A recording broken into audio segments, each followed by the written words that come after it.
The music of Hakim Mazzouri from the music of Afghanistan, Tumbur Solo. This is Democracy Now!, democracynow.org, The War and Peace Report. I'm Amy Goodman. As we turn now to Afghanistan, a country that the Obama administration has made clear will remain at the center of its priorities. The United States has over 30,000 troops in Afghanistan, and that number is expected to double. At his news conference last night, President Obama emphasized the importance of removing, quote, safe havens for al-Qaeda in Afghanistan and Pakistan, and said he had no timetable for the withdrawal of U.S. troops from Afghanistan. With respect to Afghanistan, this is going to be a big challenge. I think because of the extraordinary work done by our troops and some very good diplomatic work done by Ambassador Crocker in Iraq. We just saw an election in Iraq that went relatively peacefully, and you get a sense that the political system is now functioning in a meaningful way. You do not see that yet in Afghanistan. They've got elections coming up, but effectively the national government seems very detached from what's going on in the surrounding community. In addition, you've got the Taliban and al-Qaeda operating in the Fatah and these border regions between Afghanistan and Pakistan.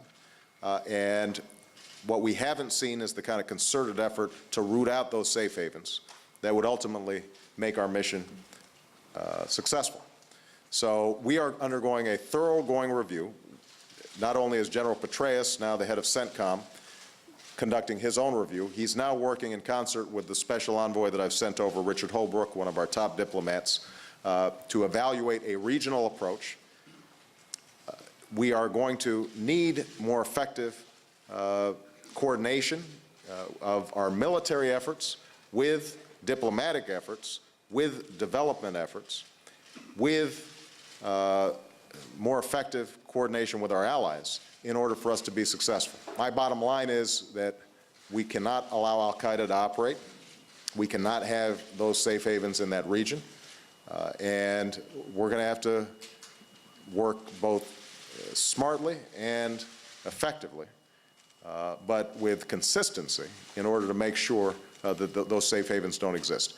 I do not have yet a timetable for how long that's going to take. What I know is I'm not going to allow al-Qaeda or bin Laden to operate with impunity, planning attacks on the U.S. homeland. President Obama responding to a question from CNN's Ed Henry. At the White House conducts a review of its Afghanistan policy. Richard Holbrooke, the special envoy for Afghanistan and Pakistan, said at a security conference in Germany Sunday that the war in Afghanistan will be, quote, much tougher than Iraq. Afghan President Hamid Karzai was at the same conference and spoke out about the deteriorating situation in his country and the lack of international coordination on Afghanistan. Have we achieved the other part of our vision? Security for our country, the defeat of terrorism, and the return of life to a normal expectation? No, we have not. Did we achieve this? Yes, we did. In 2001, we did have it. The Taliban completely ran away. The al-Qaeda ran away. Today, the threat is back. So what does it take to succeed? We have Holbrooke, we have IRA, we have troops, we have money, we have the will of the Afghan people. What should happen so we succeed? Is something lacking? Yes, there is something lacking. Better coordination in the international community is lacking. In spite of all our efforts, it has not come about. We're joined now from Chicago by international law expert and former UN human rights investigator in Afghanistan, Cherif Bassiouni, law professor at DePaul University, president emeritus of the International Human Rights Law Institute. In 2005, he was forced out of the United Nations under pressure from the U.S. just days after he released a report criticizing the U.S. for committing human rights abuses in Afghanistan. Professor Bassiouni, welcome to Democracy Now! What about the Obama administration's approach to Afghanistan?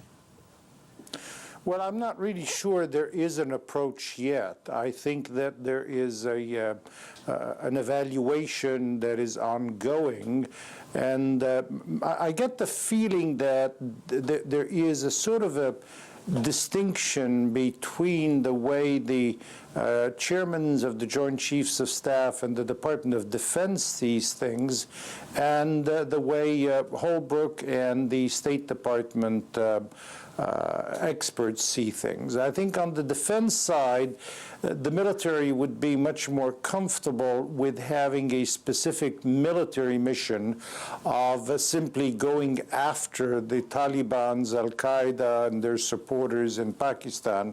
I think that they're very averse to fulfilling the function of a police support force to help in the economic development of the country. On the other hand, the country has been basically under occupation for all practical purposes by U.S. and NATO forces, and the Karzai government has basically been responsive to instructions from the U.S. And yet there's been very little of a peace dividend, very little economic development in the provinces. The result has been, over the last 5 years in particular, that the government has really shrunk in terms of its control to the Kabul area, and the rest of the provinces are just left out there. I am convinced that there is no military solution in Afghanistan. There is an economic development solution, but I don't see that as coming. Hello? Yes, we hear you just fine. Yeah. I think that an economic development solution is what needed to be done 5 years ago. But as I have been there and worked there for the last 5 years, I can see a substantial, if not total, lack of coordination among the donor countries and the United States.